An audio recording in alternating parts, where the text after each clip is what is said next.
देश के कोने कोने पर विराजमान 12 ज्योतिर्लिंग देश की एकता के प्रतीक हैं और इनमें से सर्वप्रथम ज्योतिर्लिंग यहां सोमनाथ मंदिर में। शिव जी के इस मंदिर को विदेशी हमलावरों ने तोड़कर हमारे स्वाभिमान और हमारी संस्कृति को तोड़ने की कोशिश की, पर वो हमारी आस्था को नहीं तोड़ पाए।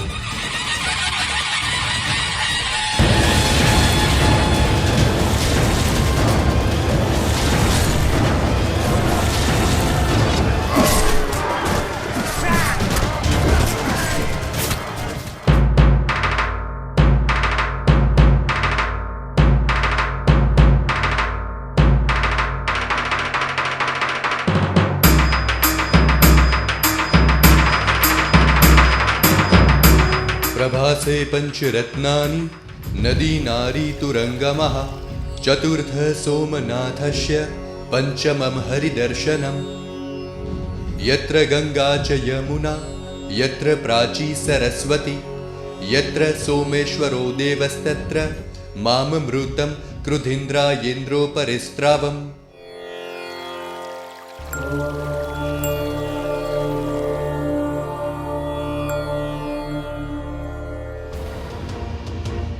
કેવી રીતે સોમનાથમાં પ્રથમ શિવ મંદિર બંધાયું અને એક બાદ એક મળીને કોણે કોણે 6 વખત આ મંદિર પર આક્રમણ કર્યું, આપને એ પણ જણાવીશું કે શા માટે સોમનાથ મંદિરને જ નિશાન બનાવવામાં આવતું હતું, કોણે કોણે સોમનાથ મંદિરની રક્ષા માટે આક્રમણકારીઓનો સામનો કર્યો અને કોણે પોતાના પ્રાણોની આહુતિ આપી, તો ઇતિહાસની એ તારીખો સાથે પણ રૂબરૂ થઈશું જે સોમનાથ મંદિરના ભવ્ય વારસા સાથે જોડાયેલી છે।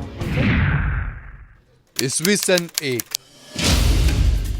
ભારત સરકારના ગેઝેટિયર મુજબ ઈસુના જન્મથી ગણાતા સંવત પ્રમાણે ઈસવીસન 1ની શરૂઆત થઈ ત્યારે સોમનાથમાં આ જગ્યાએ શિવજીનું મંદિર મોજૂદ હતું અને એ મંદિર સેંકડો શ્રદ્ધાળુઓની ભક્તિ અને શક્તિનો સંગમ હતું।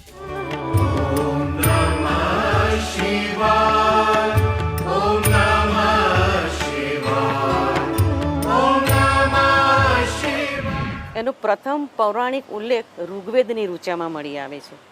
એ સિવાય આપણા જે અન્ય પુરાણો છે, વામન પુરાણ, ગરુડ પુરાણ, કુર્મ પુરાણ, એમાં એનો ઉલ્લેખ મળે છે। મહાભારત કાળમાં એનો ઉલ્લેખ મળે છે। શ્રી કૃષ્ણ અવતાર લીલા ત્યાં સંકેલી હતી, આ યાદવ કુળનો મૂલોચ્છેદ થયો, બલરામે ત્યાંથી સમુદ્રમાં પ્રવેશ કર્યો। ઈસવીસન 649 સોમનાથમાં બીજું મંદિર બંધાયું 7મી સદીમાં। આનો ઉલ્લેખ પણ ગેઝેટિયરમાં જોવા મળે છે, જો કે પહેલું અને બીજું મંદિર કોણે બંધાવ્યું અને કઈ રીતે 2 વખત સોમનાથનું મંદિર નષ્ટ પામ્યું તેનું કોઈ ચોક્કસ પ્રમાણ નથી મળતું।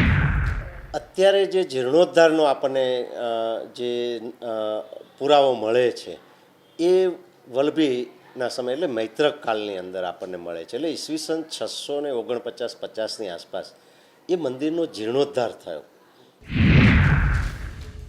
ઈસવીસન 800 સોમનાથ મહાદેવનું ત્રીજું મંદિર ઈસવીસન 800ની આસપાસ બાંધવામાં આવ્યું અને એ મંદિર બનાવાયું હતું લાલ પથ્થરમાંથી। ઈસવીસન 725ની આસપાસ પણ એ મંદિર ઉપર હુમલો થયો અને એનો જીર્ણોદ્ધાર થયો એવા આપણને ઉલ્લેખો મળે છે। અને પ્રતિહાર રાજા નાગભટ્ટ એમણે એ મંદિરનો જીર્ણોદ્ધાર કરાવ્યો। લાલ પથ્થરમાંથી બનેલા આ ત્રીજા મંદિરને 6 જાન્યુઆરી 1026ના રોજ મહમૂદ ગઝનીએ તોડી પાડ્યું હતું। સોમનાથને લૂંટવા ગઝની વર્ષ 1025માં નીકળ્યો હતો। મુલતાનથી મોઢેરા આવી તેણે મોઢેરાના જગપ્રસિદ્ધ સૂર્ય મંદિરને તોડ્યું અને અહીંથી આગળ વધીને ગઝની સોમનાથ પહોંચ્યો। ગઝનીના સમકાલીન ઇતિહાસકાર છે અલ બિરોની, જેણે આ સોમનાથના ખંડન વિશે જે ઇતિહાસ લખ્યો છે એને આધારે મોહમ્મદ ગઝની 1025 ઈસવીસનમાં એણે ગઝનીથી પ્રયાણ કર્યું અને મુલતાન થઈને આબુના રસ્તે પાટણ મોઢેરા થઈને એ સોમનાથ આવ્યો। આખા દેશનું પ્રવાસ એ એક વ્યાપાર વિનિમયનું પણ કેન્દ્ર હતું। દુનિયાભરમાં ત્યાંથી વસ્તુઓ જતી, ત્યાંથી આવતી, એટલે પ્રવાસ સામાન્ય નહોતો. એને કારણે મોહમ્મદ ગઝનવીને છેક ગઝનીમાં બેસીને એને એમ થયું કે મારે આ તોડવું છે.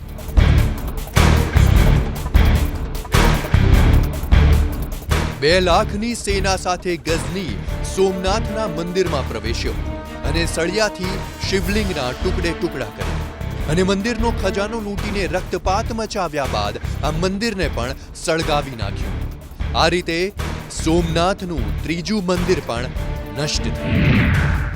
એમને મૂર્તિભંજક હોવાની જે એક મહેચ્છા હતી કે હું મૂર્તિભંજક તરીકે, ગાજી તરીકે સ્થાપિત થાવ, એટલે ધર્માંધતાથી અને લાલચથી પ્રેરાઈને એમણે 2 લાખ જેટલી વિશાળ સેના સાથે આ પ્રદેશ ઉપર આક્રમણ કર્યું અને મંદિરનો વિધ્વંસ કર્યો, લૂંટફાટ કરી અને અનેરો રક્તપાત કર્યો. એ મંદિરમાંથી સુવર્ણ અને અન્ય કિંમતી જે રત્નો મળ્યા તેની કિંમત 10 કરોડ દિનારના મૂલ્યની ગણાય છે. એમાંથી 5મો ભાગ ગજનીએ રાખ્યો અને બાકીનો સૈન્યમાં વહેંચી દીધો. ઈસવીસન 1030 થી 1050 સોમનાથના ચોથા મંદિરનું નિર્માણ ચાલુક્ય વંશના રાજાઓના સમયમાં કરવામાં આવ્યું. ઈસવીસન 1114 થી 1169 પાંચમા મંદિરનું નિર્માણ વર્ષ 1114માં કુમારપાળ રાજાના સમયમાં કરાયું. આ મંદિરનું શિખર સોનાથી મઢવામાં આવ્યું હતું. વર્ષો સુધી પાંચમું મંદિર આક્રમણખોરોના નિશાન પર રહ્યું, પણ તેનું અસ્તિત્વ લાંબો સમય સુધી ટકી રહ્યું. મહત્વ એ છે કે ભારતીય સંસ્કૃતિમાં સૌથી વધારે મહત્વનું જે લક્ષણ છે એ લક્ષણ છે વિનાશમાંથી નિર્માણ. કંઈક નષ્ટ થાય છે તો એ નષ્ટ થયા પછી એની પાછળ ચૂપચાપ બેસી રહેવાનું ભારતની પ્રજાને ફાવતું નથી, એ નવું નિર્માણ કરે છે. ઈસવીસન 1296 ઈસવીસન 1296માં સોમનાથના મંદિરને તોડ્યું દિલ્હીના સુલતાન અલાઉદ્દીન ખિલજીએ. અલાઉદ્દીન શિવ મંદિરને તોડીને તેના ટુકડા દિલ્હી પોતાની સાથે લઈ ગયો.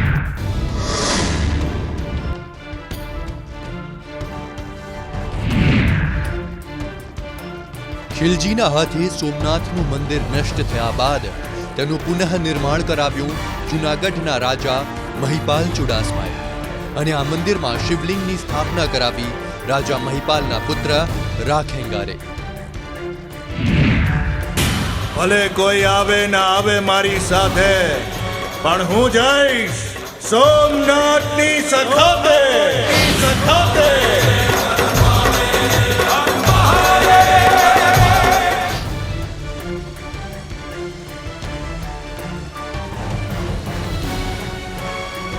વીર હમીરજી લાઠીના ઠાકુર ભીમજી ગોહિલના નાના પુત્ર વીર હમીરજીએ પોતાના મિત્ર અને સસરા વેગડા ભીલ સહિત 500 સાથીદારોને લઈ અને સોમનાથના મંદિરની રક્ષા કાજે બેગડા સાથે બાથ ભીડી, જેમાં વીર હમીરજીએ પોતાના પ્રાણોની આહુતિ આપી. સોમનાથમાં તેમની યાદમાં પ્રતિમા પણ મૂકવામાં આવી છે. મોહમ્મદ બેગડો જ્યારે ત્યાં પહોંચ્યો ત્યારે લાઠીનો રાજવી હમીરજી ગોહિલ એને ખબર પડી કે હું કલાપીના વંશજો આ બધા પુરોગામીઓ, એટલે નીકળી પડ્યો આક્રમણની સામે. રસ્તામાં એક નાનકડા ગામમાં રાતવાસો કરવા, એટલે થોડાક કલાકો વિતાવે. ત્યાં એને એક વેગડો ભીલ મળે છે, એનું મકાન. વેગડા ભીલ સાથે વાતો કરે છે, એટલે કે હું તો સોમનાથની સખાતે ત્યાં મોટું આક્રમણ થયેલું છે. વેગડો કે હું તમારી સાથે આવીશ. એટલે એક ભીલ અને એક ક્ષાત્ર રાજપૂત એ બે ભેગા થયા. પરંતુ મધ્યકાળમાં ઇસ્લામમાં મૂર્તિ પૂજાનો નિષેધ હોવાના મતે વારંવાર અહીંયા વિધ્વંસ કરવામાં આવ્યો અને સ્થાનિક રાજાઓ એને ફરી બાંધ્યું. ઔરંગઝેબના શાસનકાળના અંતમાં 1703માં જ્યારે આ મંદિરનો વિધ્વંસ કરવામાં આવ્યો ત્યારે ત્યાં પૂજા કરવા દેવામાં ન આવી અને નવાબી શાસન દરમિયાન પણ એ ભગ્ન અવસ્થામાં પડી રહ્યું. ઔરંગઝેબના મૃત્યુ બાદ મોગલોનો સૂર્ય અસ્ત થયો અને મરાઠા યુગનો ઉદય થયો.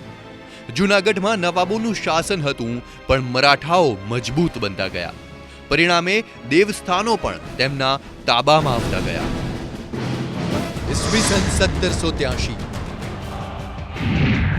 ઇન્દોરના મહારાણી અહલ્યાબાઈએ મૂળ મંદિરની સામે 200 મીટર દૂર આવેલી જગ્યા પર નવું શિવ મંદિર બનાવ્યું. શંભુપ્રસાદ દેસાઈના પુસ્તક પ્રભાસ અને સોમનાથમાં નોંધ્યા મુજબ ઇન્દોરના મહારાણી અહલ્યાબાઈએ સોમનાથમાં મંદિર બંધાવવાનો સંકલ્પ કર્યો ત્યારે એ મતભેદ હતો કે મંદિર મૂળ સ્થાને બાંધવું કે બીજી જગ્યાએ.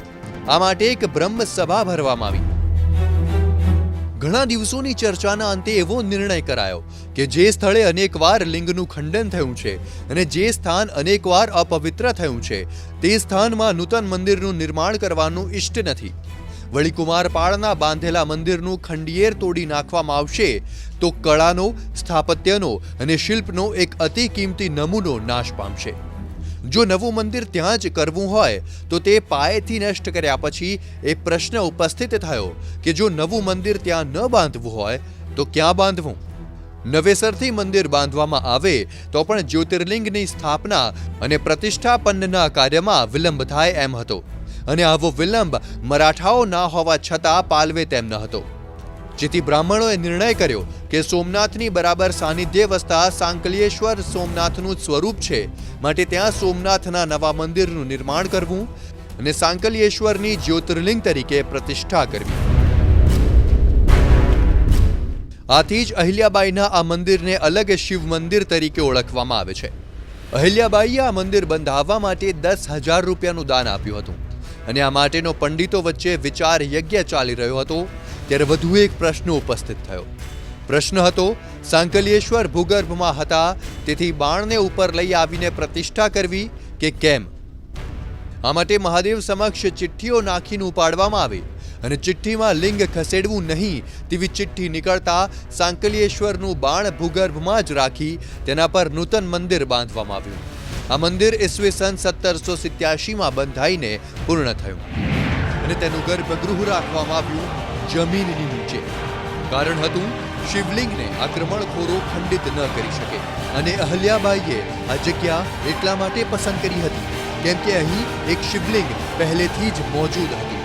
અહલ્યાબાઈ એક ધાર્મિક વૃત્તિના નારી હતા, સન્નારી હતા અને એમણે એમ લાગ્યું કે નહીં, આ વસ્તુ ત્યાં બંધ ન થવી જોઈએ, એનો એક આશય હતો અને એ આશય માટે એમણે બહુ સતર્કતાથી ઉપર ભલે મંદિર રાખ્યું પણ શિવલિંગને અંદર સ્થાપિત કર્યું એમણે. એટલે એ બહુ અગત્યનું કે સંરક્ષણ અને સુરક્ષા બંનેના આધારે એમણે આ મંદિર બનાવડાવ્યું. જય સોમનાથ. આધુનિક કાળમાં ગુજરાતની અસ્મિતા જેવો શબ્દ જેમણે જનમાનસમાં સ્થાપિત કરી દીધો તે હતા કનૈયાલાલ માણેકલાલ મુનશી. મુનશીએ જય સોમનાથ જેવી ઐતિહાસિક નવલકથાની રચના કરી અને સોમનાથની ઐતિહાસિક મહત્તા પેઢી દર પેઢી લોકો જાણતા થયા. મૂળ ભરૂચના વતની માતા તાપીબાઈ અને પિતા માણેકલાલના ઘરે 6 બહેનો પછી 30 ડિસેમ્બર 1887માં મુનશીનો જન્મ થયો. મેટ્રિક સુધીનું શિક્ષણ એમણે ભરૂચમાં મેળવ્યું અને ઉચ્ચ શિક્ષણ મેળવ્યું વડોદરામાં.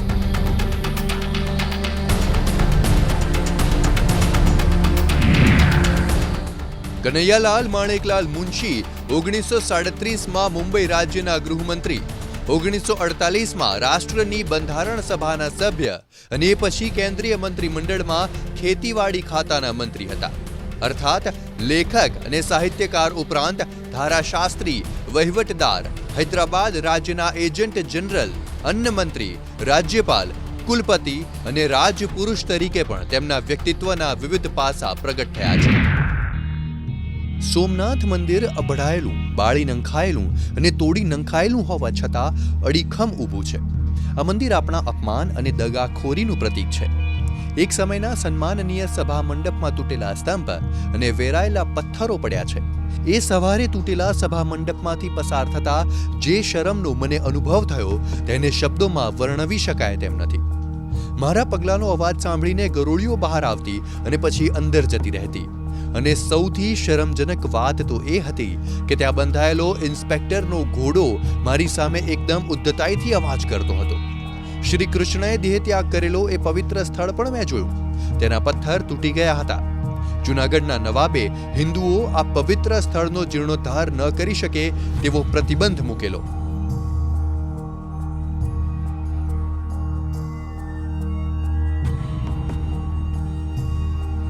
સોમનાથની આ મુલાકાત બાદ ભક્તિ, શક્તિ, સ્વાભિમાન અને સંસ્કૃતિની મહાગાથાને આલેખવાની મુનશીની ઈચ્છા પ્રબળ બની.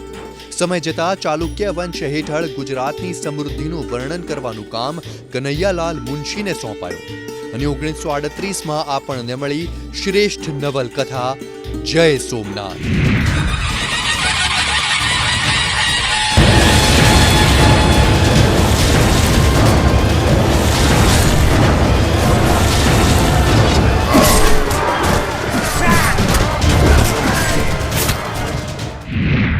ગુજરાતની અસ્મિતામાં શિરમોર તરીકે જે હોય તો એ સોમનાથ છે.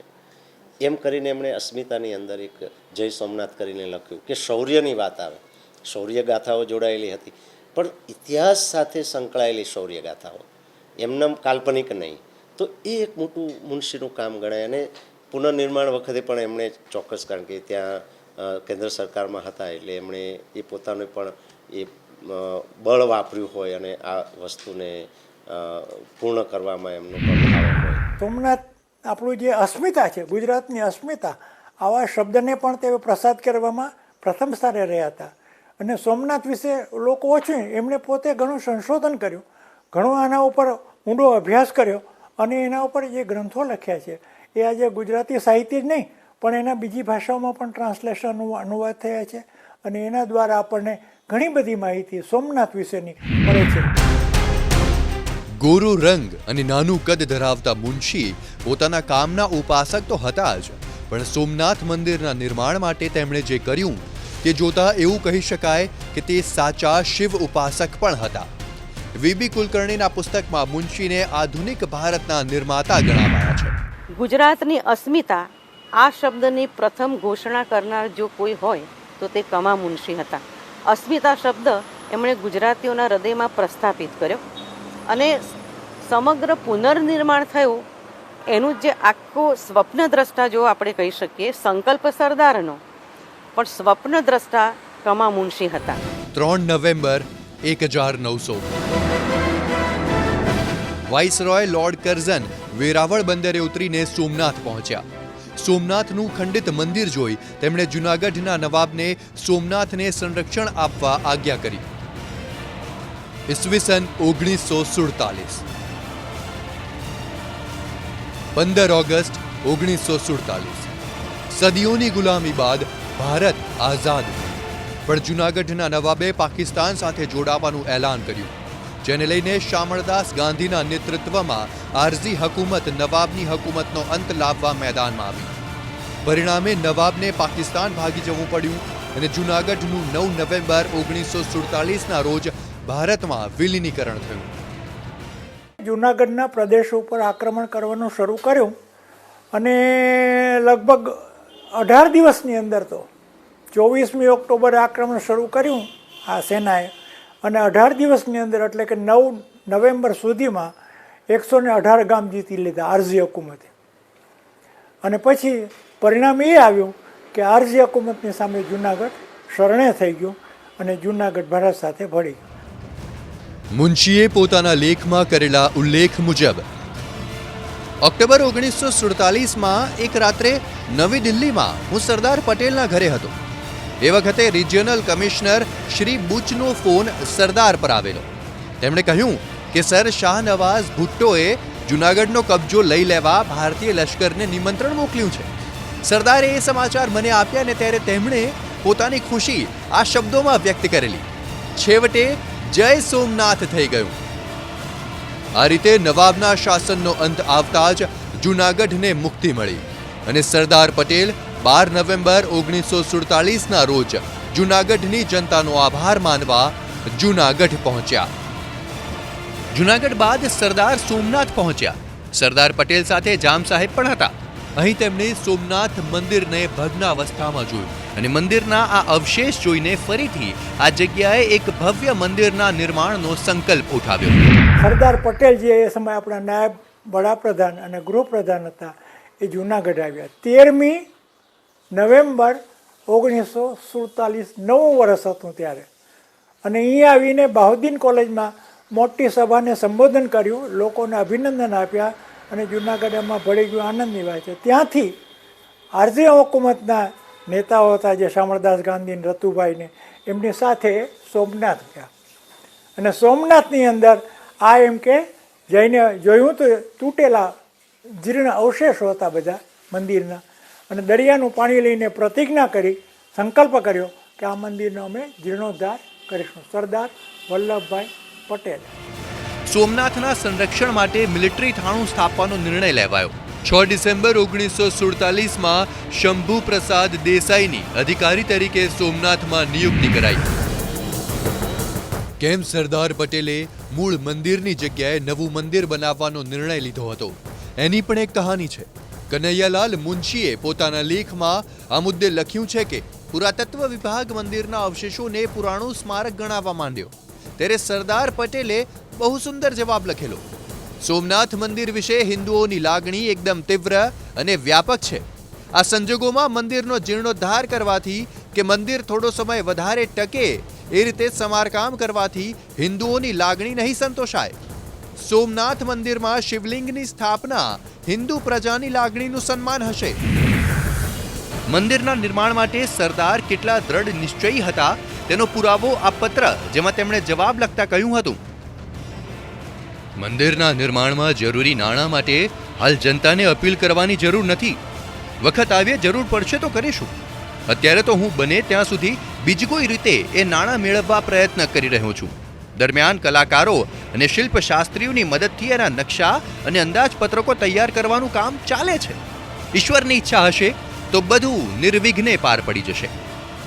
તારીખ 13 નવેમ્બર 1947ના રોજ સરદાર સાહેબે જ્યારે મંદિરના પુનર્નિર્માણનો સંકલ્પ કર્યો ત્યારે લોકોની આસ્થા ધ્યાનમાં લેતા ભગ્ન મંદિરને મૂળથી ખોદી કાઢવામાં આવ્યું અને એમાં મળેલા આધાર પુરાવા કનૈયાલાલ મુનશીએ અને ડાયરેક્ટર જનરલ આર્કિયોલોજી જ્યારે જે થાપર હતા એમણે ગ્રંથસ્થ કરેલા છે. અને તે રીતે એક જ જગ્યા ઉપર આ મંદિર વારંવાર બાંધવામાં આવ્યું છે તેના પૂરતા પુરાવા ધ્યાને લઈને ત્યાં ભૂમિપૂજન કરી અને આ મંદિરનું પુનર્નિર્માણ કરવામાં આવ્યું. જય સોમનાથ.